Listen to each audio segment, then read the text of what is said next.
Welcome back to your lofty program, State of the Nation, where we hasten the motions for national development. And when we talk about development, you're part of it too.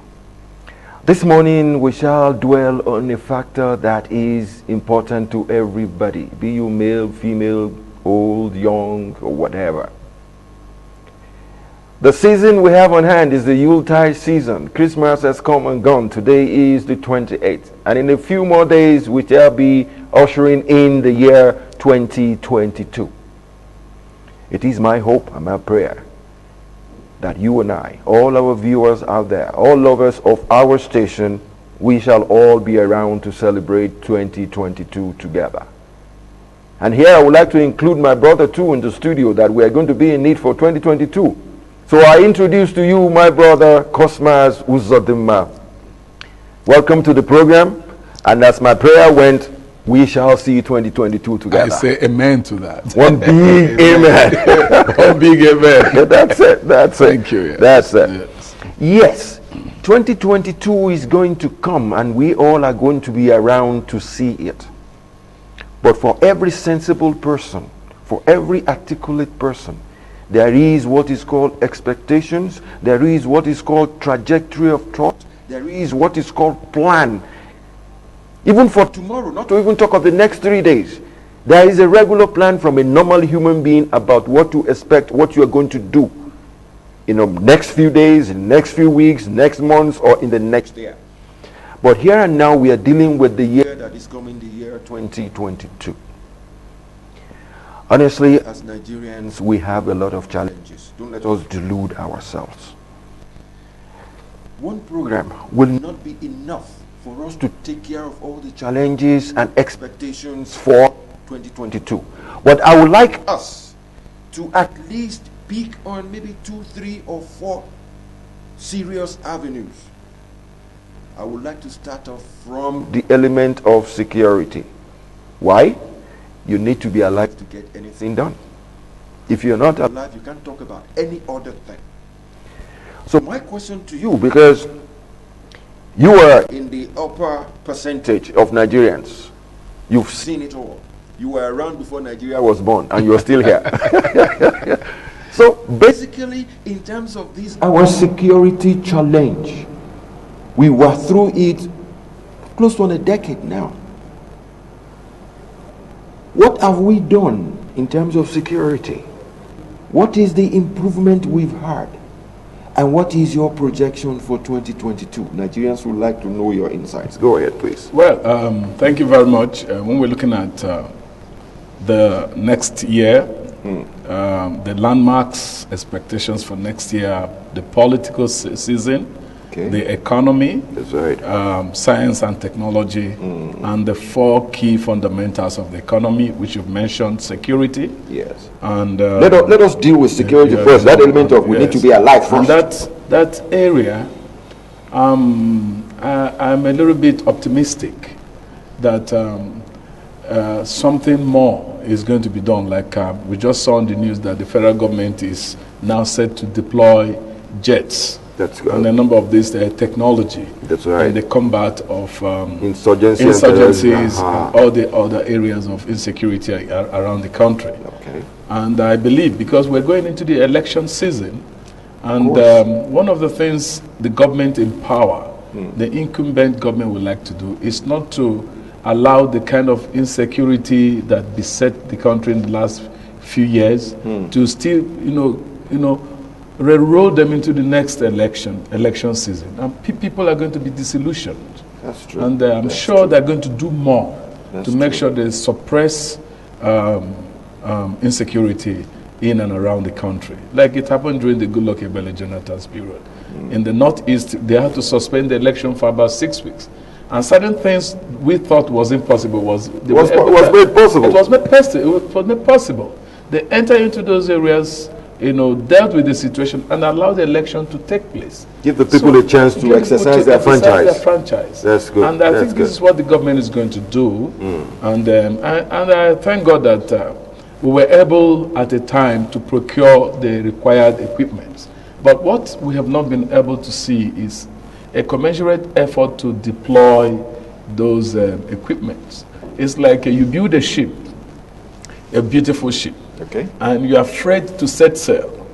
You're afraid of the waters. You're afraid of the waters. So, but the ship was meant to sail. Of course, so yes. Deploy those machinery and let us see them, let the rubber hit the road. That's good. And by this, I believe that things may improve, security-wise. And they should also go beyond, the lead, the gunpowder, kind of reaction to insecurity. Okay. There are a number of things, psychological factors, the human factors of it. I just remember Colin Powell, before he went into Iraq, we say there must be, first of all, there must be a way out of it. It's not be only guns.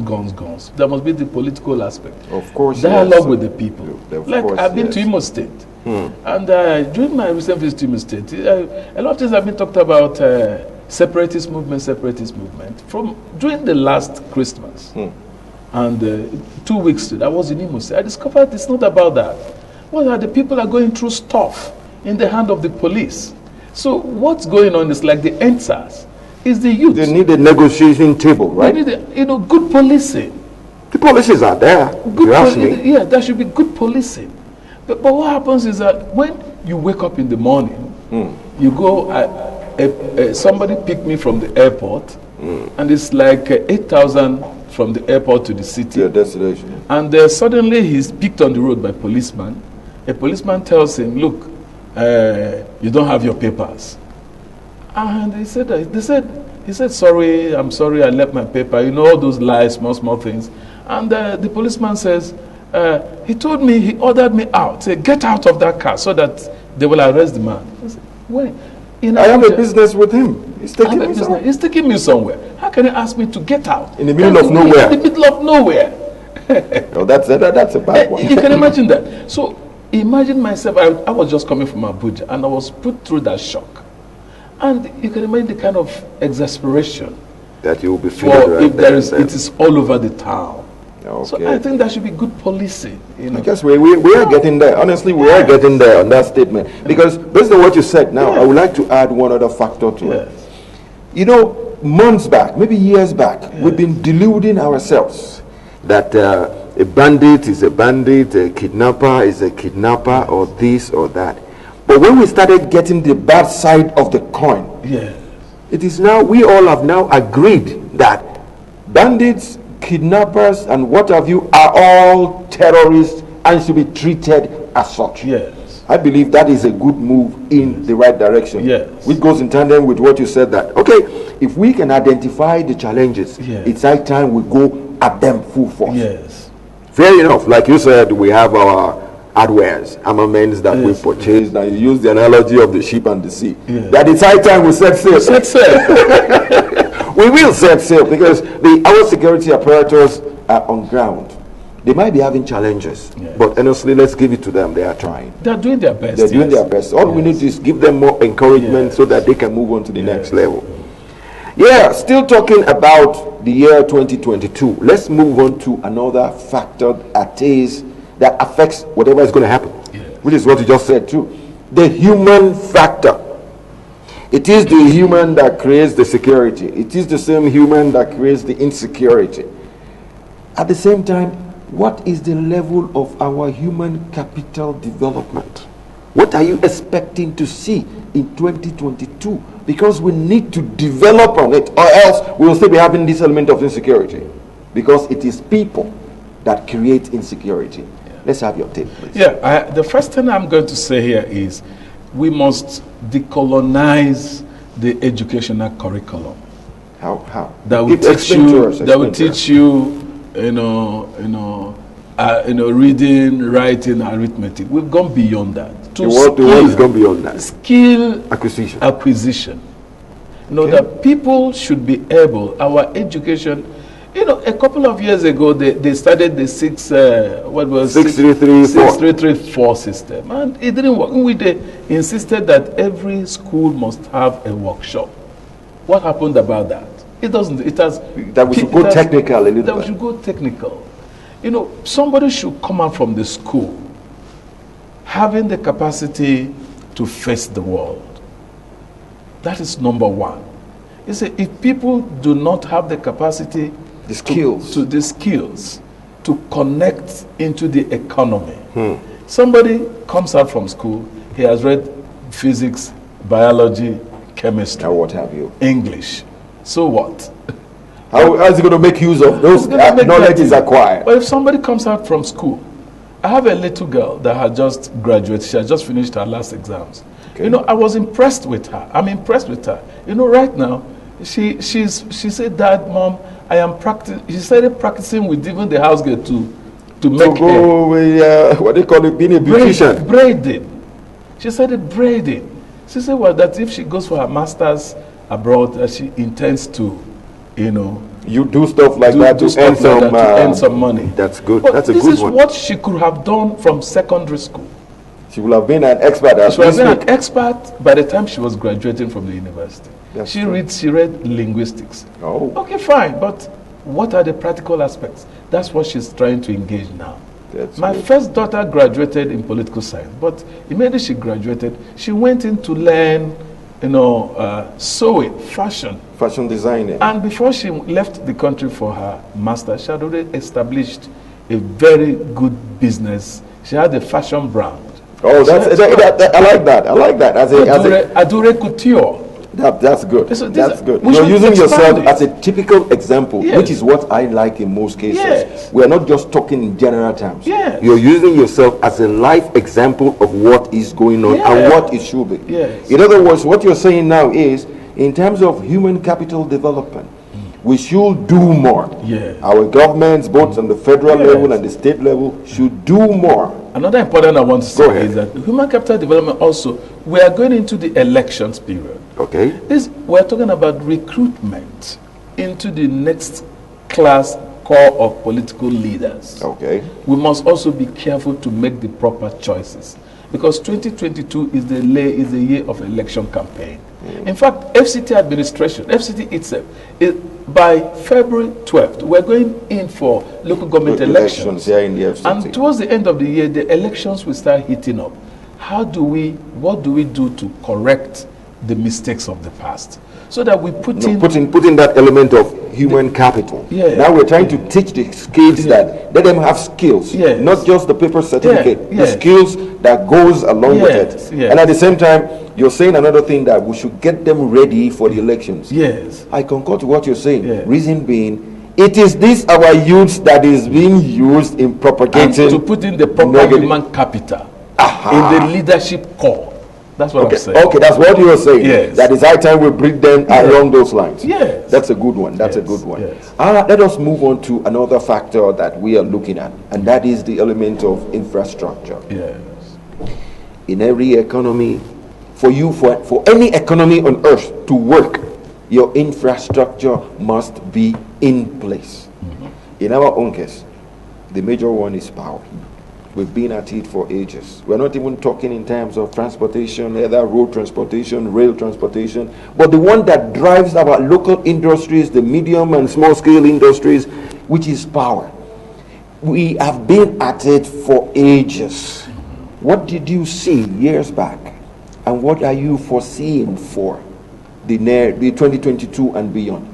Let it be a trajectory of your thoughts. Let it be a trajectory of your, this is what I expect. You are talking to the powers that be via the media. So give us your thoughts in terms of infrastructure development. My thoughts are very clear. Go ahead. We have dealt with hydroelectric. The Kenjis, the Shiroros, and the rest of them.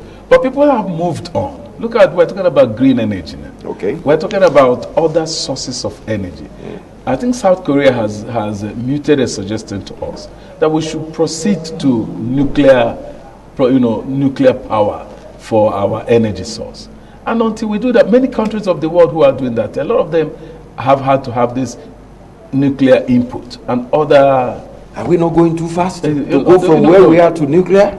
Well, you see, other countries that are less than us, like we keep talking about India, Pakistan, they do have it. We are not bigger than them. They were colonized countries like us. Nigeria, we have the human capacity to do it. I agree with you. We have the human capacity to do. Most of the people who are driving the space in America are Nigerians. Yeah, I know. Are Nigerians in the NASA. There's a lot of Nigerians out there. Let us get our technical people. That's what the Chinese did. The sea turtle system. Like turtle swimming back. A lot of our human capital that swam across the oceans, it's high time they'll swim back home. The same sea turtle should come back home and bring their skill for us to do. Because as long as we are onto this analog mentality of generating power, we'll continue to be going flip-flopping at the energy industry. Have you looked at the element of solar energy? Solar energy, wind energy. These are also areas we should. And again, like we have talked so much about unbundling these things. You don't unbundle the energy sector and still put it into the hand of a particular privileged class. Let us give it to technocrats. Give it to technocrats. And as many people as can come and can get invested in it, let them partner with foreign experts. Let foreign experts partner with the local capacity in Nigeria.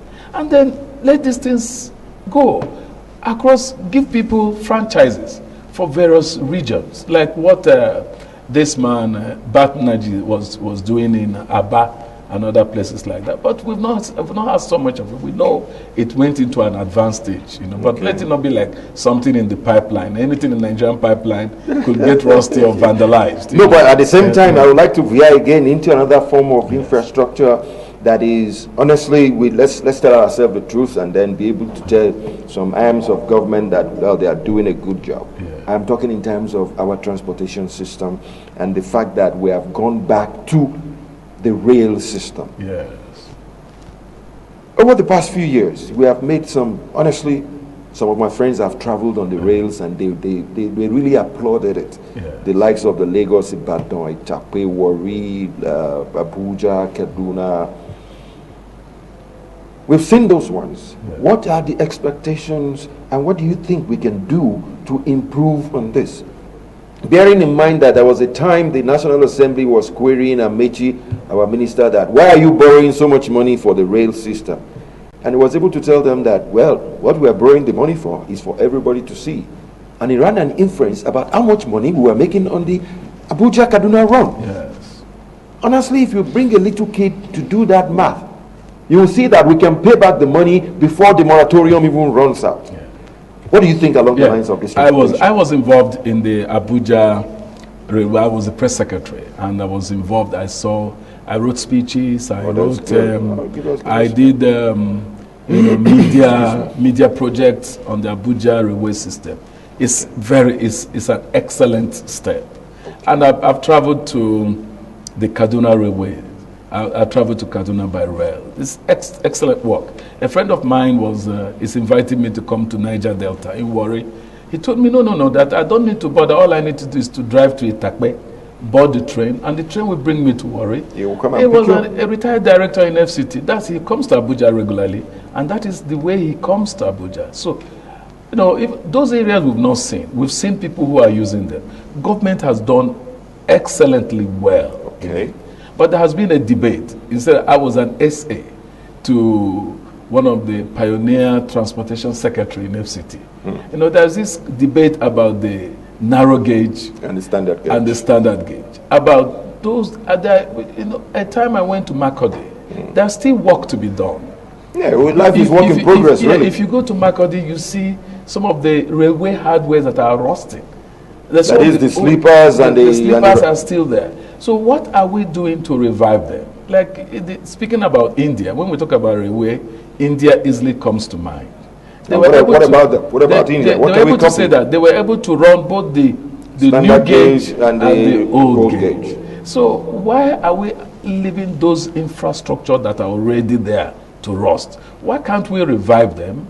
Maybe use them for less commuting. We can call them light rails. Light rail. We can use them to run narrow gauge light rails, like between Makurdi and Enugu, and between Makurdi and Kafanchan. Yeah, when it becomes heavy lifting, we transfer them to standard gauge. We transfer to standard gauge. Thank you. That is what we are thinking. So there are more to be done. Something good has already happened. all we do is to improve something better is in stock. So we want to congratulate the federal government for this excellent work they're doing. That's true. But we're saying they should look into these other areas. Okay. Like I said earlier, that the time on hand is not enough to deliberate about our nation, Nigeria. But at the same time, we need to touch about the major ones. Yes. And the one that drives everything. Yes. Money. Money drives everything. We are looking at a projection of 17 trillion for our next budget. What do you think about it? Excellent. You know, this is normal. When a government is going into election, they want to spend more. Because the more you put in money into the system, the more you energize the economy. That's true. You know, last year it was 13 trillion. Right. Even though there was some subsidiary increase over the years. But on the first loop, it was 13 trillion. Now we expect 17.12 trillion. That's right. And at benchmark of $62 per barrel. How do you look at that? Is it fair? It is excellent. It's fair. Because are we not foreseeing any drop in oil prices? No, that will go below that 60 that we use as our benchmark? I don't think, because the global economy is stable. No issues of insecurity. The world is coming to grips with the insecurities that plagued the oil industry. Yes. And in the past is being, you know, the issue of pandemic is not like economic sabotage. These are diseases which, by the special grace of God, we can combat. And at the end of the day, we're already running. Like in Britain, you know, they didn't impose those massive restrictions. The economy was on because they know Omicron, yes, is a pandemic, but it shouldn't lock us down. The risk is low.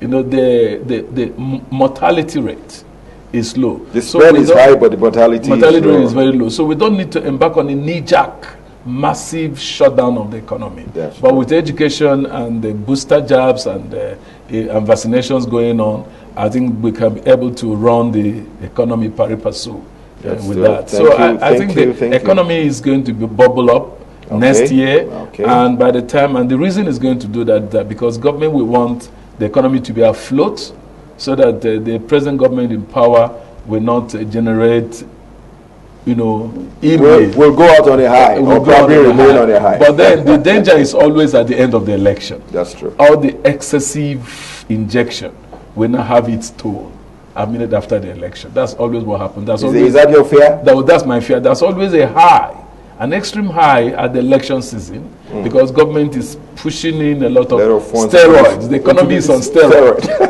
The economy will be running on steroids. Thank you very much, my brother. Yes. Thank you very much, my brother. Thank you, because let me tell our viewers out there what we've been able to gather from my brother here, Cosmas Uzodimma. He has been able to take us through the meal in terms of the security aspect, in terms of human capital development, in terms of infrastructure, in terms of the budget, where the money comes that drives it. I'll give you the bits. The security, he says we're doing good. The hardwares that we have, we're going to put them in place. And then, like to use his analogy, we have the ship. Let us set the ship on sail. And I'm sure our military will be up to that. In terms of the human capital development, he educated us by saying we need a lot of skill acquisition, not in terms of paper tigers. We need skill acquisition so that our kids can go on their own steam. Coupled with the education that they have, a lot of things will happen. And in terms of infrastructure, he dwelled on the rail system, that it is a good one, where it is work in progress. And he added another caveat to it, that a lot of people were saying, how on earth will you have standard gauge and narrow gauge? And he gave us the Indian example, that even out there in India, where rail transportation is one of their major mainstays, they still run the two pari passu. And the final one, which is the money that runs everything, he says the budget of 17.12 trillion is good to go, because by next year, 2022, the government is going to make sure that the economy is on steroids. I'm using his word though. So my brother, we want to thank you for your insightful insights.